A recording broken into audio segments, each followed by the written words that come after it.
So let me ask you this, Virgil. Let's talk a little bit about what I think is just as salient as the polls at this point, because, who knows, right? I mean, I think when you talk about these states, so much is dependent on turnout, and modeling turnout is always tricky in this era.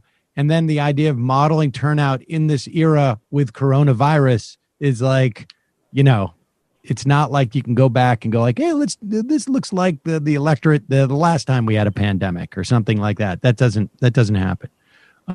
But what is going to happen is we're probably not going to know who won the election on the 3rd.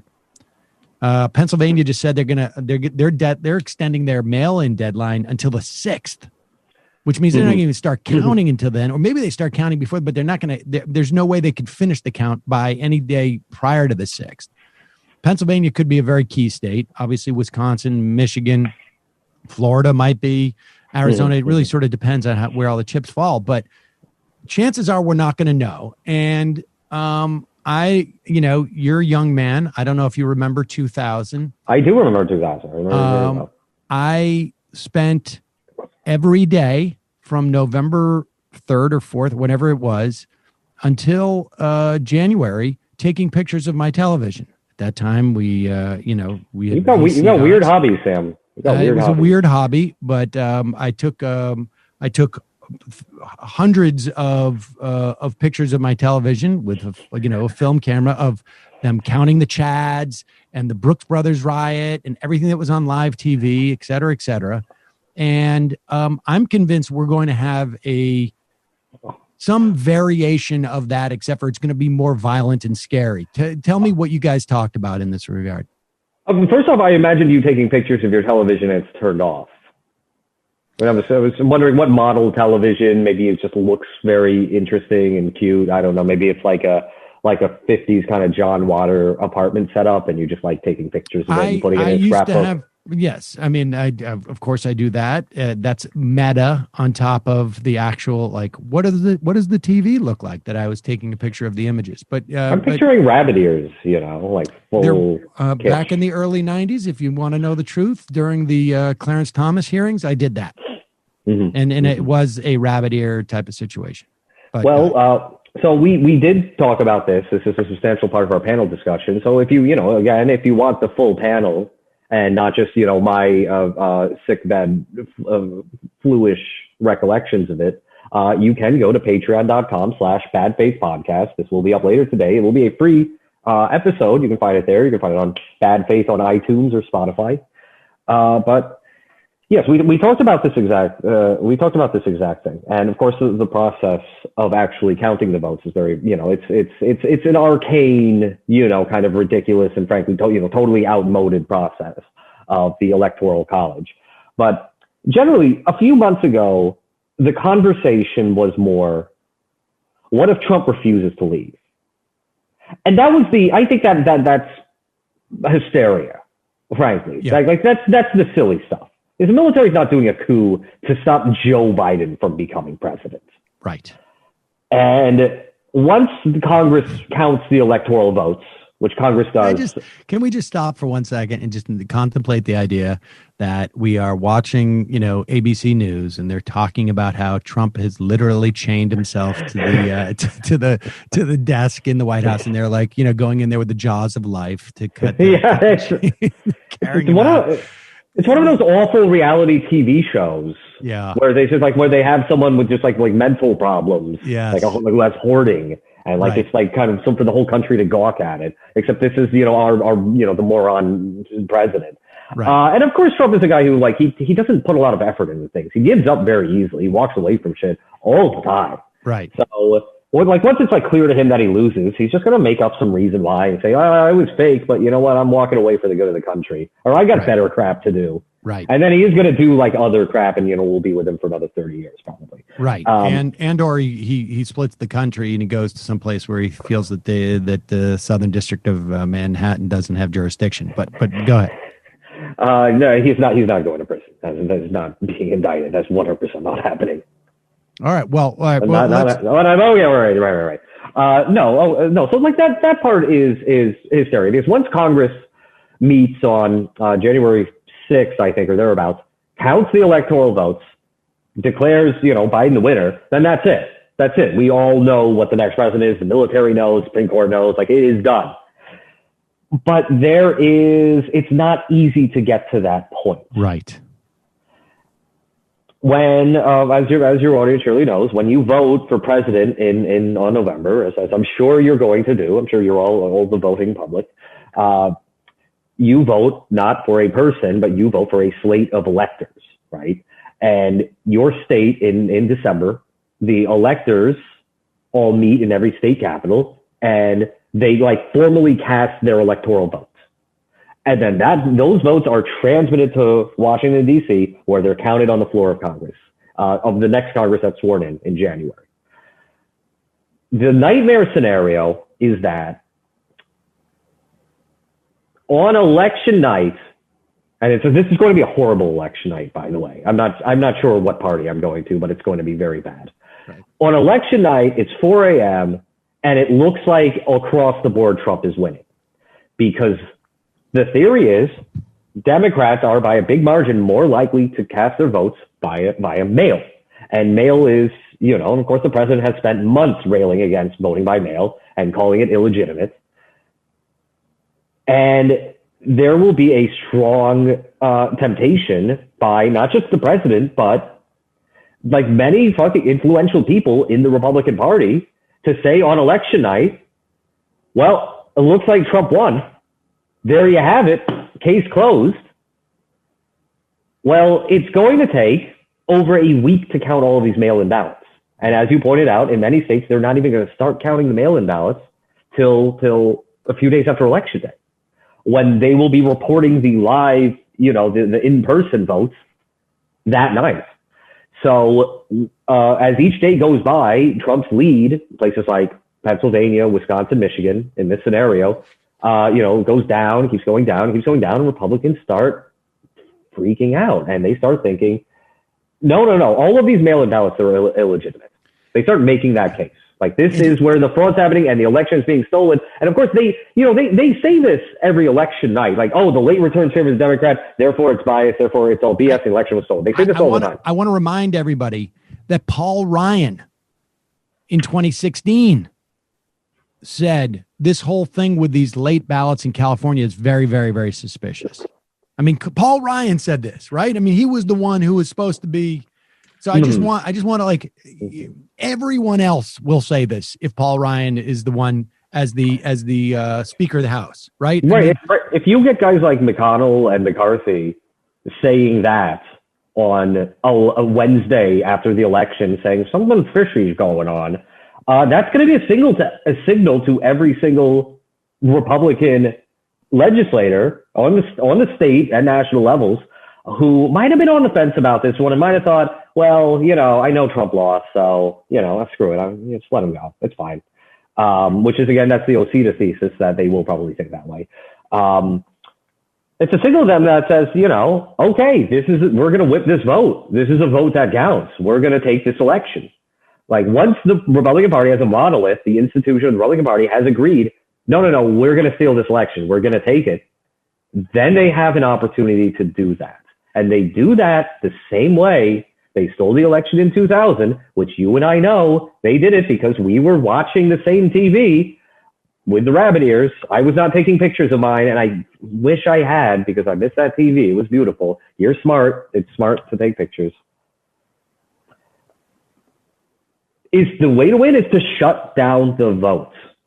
And right now, when you have things like this guy with an assault rifle murdering two people in Kenosha, Wisconsin, and then immediately being hailed as a hero, not by the alt-right, but by the right, by the Republican Party, a hero. Imagine what these assault rifle lunatics are going to do when they realize, oh, I can just walk down to the elections office in Madison, Wisconsin. This is exactly who is going to stop me? Yep. Who's going to stop? I can go right in, just like they did in the Brooks Brothers riot. I can storm the place. who is going to stop me? Will the police stop me, or will the police think, Trump's got a point? All the coffee unions are endorsing him. This is exactly what has been keeping me awake for about 3 or 4 weeks, maybe more. And I would even go a step further.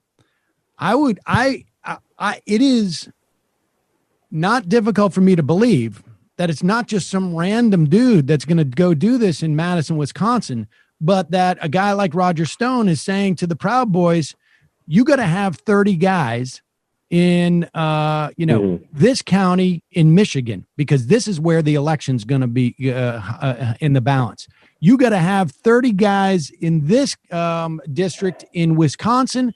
You got to have 30 guys in this district in Pennsylvania. And when you 30 guys go out there, you'll get another dozen or 2 dozen militia will come and join you and this and that. And you'll start something. You'll be able to shut down the count there. And I mean, like, that to me, that strikes me as like, it's not just going to be some rando. Like, if we know that there are going to be, a dozen counties in the country that are going to make up the difference in this election, which I can't list them off for you, but we could probably get Weigel on here and he could tell us. They certainly know it. And if they know it, they're the type of people who know that, like, we may need this, and there you have it. There's the whole assault. Well, first off, it might behoove us to ask Dave Weigel to not disclose this information, because perhaps it would be very useful to them, and maybe we don't want them to know what the crucial counties are. Fair enough. That could be helpful. That's one way we can safeguard this. But again, 2000, the Florida recount, and let's brush up on our history just a little bit here. The Brooks Brothers riot took place in Miami-Dade County at the elections office there, where, and this was organized. This was an organized thing of young Republicans. Roger Stone. Was that Stone who organized that? Stone was in a van. Okay. All right. These were young Republicans, like actual young people, not like, young Republicans who are like in their 50s and crap. These are young John Republicans. Roberts was they were attorneys. They were all there working. They were the legal teams. The observers for the counts, because not just observers. They were brought in. Baker had mobilized lawyers from across the country who had been in, Reagan administration, et cetera, et cetera. And Roberts was one of those guys down there. So they stormed the elections office and they shut down the counts that day. And, the police came and they're like, okay, no, everyone leave the building. It's fine. And the count was shut down. They could not and did not restart it. And many of these young Republicans, they ended up getting jobs in the Bush administration and like very good jobs on Capitol Hill and things like that. They were rewarded for an act of thuggery. Now, the chaos, any chaos after the election, I mean, there's going to be lawsuits, of course, but any actual chaos, maybe you want to call it, civil disobedience or just, breaking the law, any chaos helps the Republicans if their only goal is to prevent mail-in ballots from being counted, because there is a constitutional deadline for the electors to meet in early December. It is something like December 14th, thereabouts. It's like early mid-December. They have to meet and they have to meet and cast their votes on that day. And in the 2000 recounts, the final things that happened were the Florida Supreme Court ruled that the whole state is going to do a hand recount. And they were on track to finish it. They were on track by that deadline, so that the Secretary of State, was a Republican, Catherine Harris, would have to certify that vote, the result of that recount, and then appoint the proper slate of electors who would vote. They were on track to do it until 48 hours before the deadline, the Supreme Court issued an injunction stopping the vote. An injunction is a drastic act. It's not something judges tend to do very lightly, especially not the Supreme Court. They issued an injunction using the rationale that if the recount were to continue, it would cause irreparable harm to petitioner George W. Bush. The irreparable harm would be, well, the recount might show that Al Gore won, so he would be deprived of the presidency that he did not win. So the both teams they lure off. It was like Ted Olson versus David Bowie. Let me just put a fine point on that. Of course, it was that it would prejudice the notion that George W. Bush had won. It wasn't so much that he would lose; it would create the perception that he had lost, which is also even almost in some ways even more bizarre. If the votes were counted in that way, because they need to review it.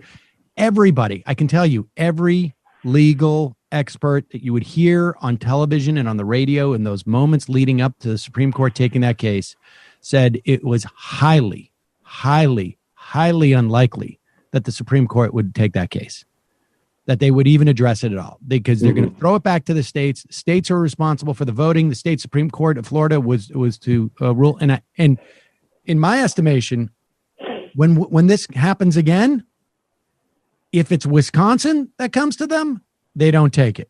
If it's Michigan and it comes to them, they don't take it. If it's Florida and it comes to them, they don't take it this time. If it's Pennsylvania, they'll take it, because those other states are conservative state Supreme Courts. Pennsylvania is left-leaning state Supreme Court. Go ahead. So both sides go to D.C. They argue this case in Supreme Court. And again, the recount, which was on track, is suspended. And then they release their decision, 5-4 decision, saying that, no, you can't do the whole recount. No, this was improperly decided by the Florida Supreme Court. And you can't do the recount because this is so funny, because there's no way that they could meet the deadline because we issued that injunction. And furthermore, this case is not to be used as precedent for any other case. Yeah. So they explicitly said, and again, conservatives had a majority on the court. They said, no, we're no more of this. Bush won. Our guy won. And of course, there is a hard right conservative majority on this court. And I honestly think if Republicans decide, let's steal this election, and they start doing the chaos to shut down the counts, and they make some BS legal arguments, if they just delay, so that's the name of the game. They cause the chaos and they delay, and there's no one to step in and ensure that the votes are counted. And maybe the legal fights, continue and like pop up in lower courts all over the country. And that deadline of the electors to meet is going to loom, and maybe it's going to look like a whole mess. I think there are 4 people on the Supreme Court who right now want to say Trump won and Trump gets another term in office. I think John Roberts is probably going to be the deciding vote in this. And of course, he was appointed by Bush, and he's made some decisions that were unexpected, but he's still fundamentally a right-wing guy. And ultimately, Trump's MO has been to create so much ambiguity and uncertainty and doubt that the case is not going to be decided on the truth or falsity of the matter of who won the election, because nobody cares about that crap anymore. It's pure political tribalism, and Roberts belongs to one tribe. So if the election is stolen, that's one way it gets stolen. The other way, and this one is a little more complex, the other way is, let's say the votes all go off without a hitch, right? But, they actually count the absentee ballots. There's not the street violence that we're talking about, like the Proud Boys are cold. Wait. Let's go back to the first scenario. Yes. The electors must be appointed. If not, doesn't the vote happen in Congress? And isn't the vote taken by the incoming Congress? Yes.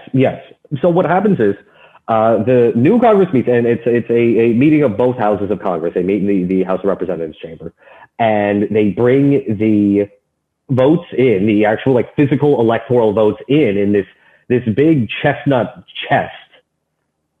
I said it was mahogany on the show, but Megan Day corrected me and said it's actually chestnut. They bring in the chess, and then two people, or one from each party, like they're appointed to actually count the votes. And anyone can object to any given votes or series of votes from a state, as long as the objection is in order and it will be debated, as long as one member of each chamber agrees to the objection. And then they will debate for 2 hours, and then each house votes on whether or not to accept the objection. This was all put into place by a bill that was passed in 1887 after there was a similar conflict in the election of 1876, which is probably a comparable era in terms of the sort of partisanship that we have right now. That was, of course, marked the end of the Reconstruction era. The other scenario, and this dovetails with what you're talking about right now. The other scenario is, let's say that these places like Wisconsin, Pennsylvania, they have Michigan, they have Democrat governors, and I think Democrat secretaries of state. Let's say they do finish the count, and the late returns show that Biden won, and they certify that, and their electors, the Biden electors, are the ones who meet in the state houses, and then those are the votes transmitted to Congress. Let's say the Republicans, which control the legislatures in these states, right, because of gerrymandering, even though they got way, way, way fewer votes, they take their marching orders from Trump and McConnell and McCarthy and the RNC chair and all of these people who say, no, we're fighting for this. We're fighting for this one. We're going to steal this one. They vote and they appoint their own set of electors, and they send those votes to Capitol Hill. And so the Republicans will object to counting the Democrat votes.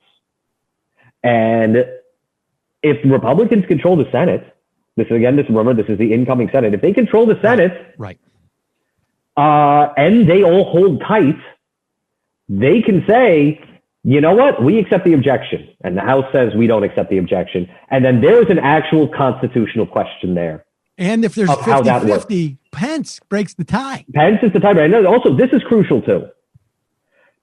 The vice president, the current vice president, will preside over the counts. And when I say preside, I don't mean it's just like ceremonial. Like, no. This is an actual meeting of both houses of Congress. He will gavel people into order. And there's a question about what votes actually come into the chamber, because I'm sure Republicans would make the argument that actually, Mike Pence is running the show. Actually, he gets to put those phony Republican Trump votes into the chestnut box. And then so the Democrats have to object to that. And then they have to get their objection passed through both houses of Congress. What happens if one house accepts the objection and the other house doesn't? Oh, that is not resolved. There is no way to resolve that, because even in 1887, when Democrats had just lost the freaking Civil War, even then they said, hang on, got that. Yep. Even then, I just got this. No, I still got this. Still got this. Even then they thought, well, okay, look, we're going to play nice. No one's going to monkey with the system too much, right? We're all going to know what a real objection is. We're all going to know when we've lost, even if it's very close. And there were very, very close elections at that point. This time, of course, I'm not confident in that, especially with Donald Trump as president, especially with this atavistic, reactionary Republican Party that still maintains a lot of institutional power, especially in the Supreme Court. So in that scenario, if Congress can't count the frickin' votes, which again has never happened in the history of the country, yep. If, say, I don't know, one Republican, one House Republican and one Senate Republican decide to object to every single vote, and then they have to, by law, debate for 2 or 4 hours for each one, and they're just there for weeks. There's nothing to deal with these potentialities. The only thing that would actually end it is for the loser to admit they lost. And it's really a question of how ridiculous we're willing to look and how far we're willing to go and how shameless we are. And right now, with how they are trying to sell their coronavirus, the way that they've handled it, with them trying to shove that down America's throat, I think they'll go pretty damn far. Yeah. I mean, and if you're going to get into a who has less shame race with Donald Trump, you're going to lose.